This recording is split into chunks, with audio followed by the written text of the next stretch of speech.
வந்து இந்த இந்த மாதிரி போனவங்க அப்போ எங்கே போவாங்க? எந்த மாதிரியான இது வந்து இவங்களுக்கு வந்து இந்த எப்படி இருப்பாங்க? இந்த 2 மார்க்கத்தில போனாங்க. ஒருத்தர் வந்து சொர்க்கம் போயிட்டு திரும்பி வந்தாரு. இன்னொருத்தர் வந்து பிரம்மத்தை அடைஞ்சார்ன்னு சொல்றாங்க. அப்ப என்ன ஆகும் அவங்களுக்கு?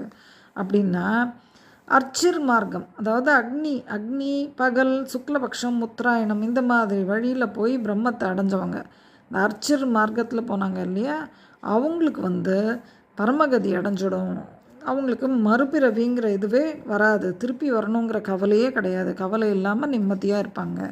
பட் பித்ருயான வழி பித்ருயான வழின்னா நம்ம இந்த பித்ருக்களுக்கெல்லாம் நம்ம பூஜை பண்ணுறோம். எவ்ரி இயர் அவங்களுக்காக பண்ணுறதெல்லாம் கூட எதுக்கு பண்ணுறோன்னா, ஒரு 3 ஜென்ரேஷன் வரைக்கும் தான் பண்ணுவோம் ஆன்சஸ்டர்ஸ்க்கு.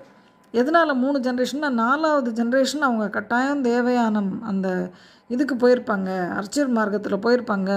தேவர்கள் ஆயிருப்பாங்க. கடவுள் வழிக்கு போக ஆரம்பிச்சிருப்பாங்க. ஏன்னா அந்த 3 ஜென்ரேஷனுக்கு மேலே நம்ம இன்னும் இந்த பற்றோடு இந்த லோகத்தில் பிறக்க மாட்டோம் அப்படின்னு மனுஷ பிறவி எடுக்க ஆரம்பிச்சிட்டோம் அப்படின்னாலே ஓரளவுக்கு அந்த அதுவும் அந்த பிராமண்கிற அந்த வர்ணம் இருக்கு இல்லையா? ஜாதகத்துலேயும் வரும், அந்த குலத்துலேயும் வரும்.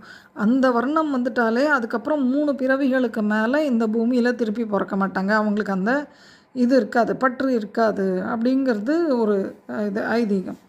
ஸோ அதுக்கு மேலே நிச்சயமாக அவங்க அர்ச்சர் மார்க்கத்தில் ரீச் ஆகிடுவாங்க. தே வில் ரீச் காட் அப்படிங்கிறது தான் எதிர்பார்ப்பு நம்மளுக்கு. ஸோ நம்ம we have to live that way. நம்ம அப்படி தான் வாழணுங்கிறது ஒரு இது. அதுக்கு தான் அந்த பித்ருக்கள் காரியம் வந்து நம்ம 3 ஜென்ரேஷன் வரைக்கும் தான் அந்த செய்வோம் நார்மலாக. எல்லாருக்குமே அதே இது தான் இருக்கும். அந்த 3 ஜெனரேஷனுக்கு மேலே பண்ணுறது இருக்காது.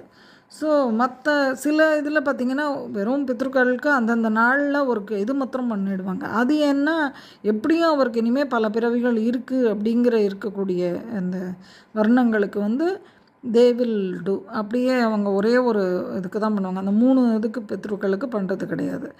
அப்படியே அந்தந்த பித்ருக்கு அந்தந்த டேயில் காரியம் பண்ணிவிட்டு விட்டுடுவாங்க. ஸோ இந்த மாதிரிலாம் பல விஷயங்கள் இது நமக்கும் அவ்வளோ தூரம் நம்ம அதெல்லாம் பெரியவங்க யார்கிட்டையாவது கேட்டோன்னா தே வில் டெல்.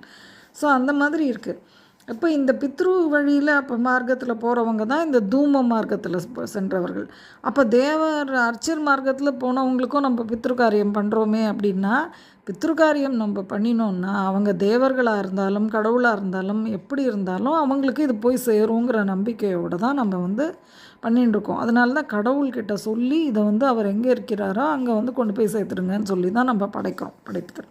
ஸோ இந்த பித்ரு வழியில் வந்து தூம மார்க்கம், புகை இரவு, கிருஷ்ணபக்ஷம், தக்ஷிணாயனம் தேவதை இது மாதிரி இந்த வழியில் போகிறாங்க இல்லையா? அவங்க பற்றோட கடமையை செஞ்சு வாழ்க்கை நடத்துனதுனால மறுபடி திரும்பி வந்து பிறப்பும்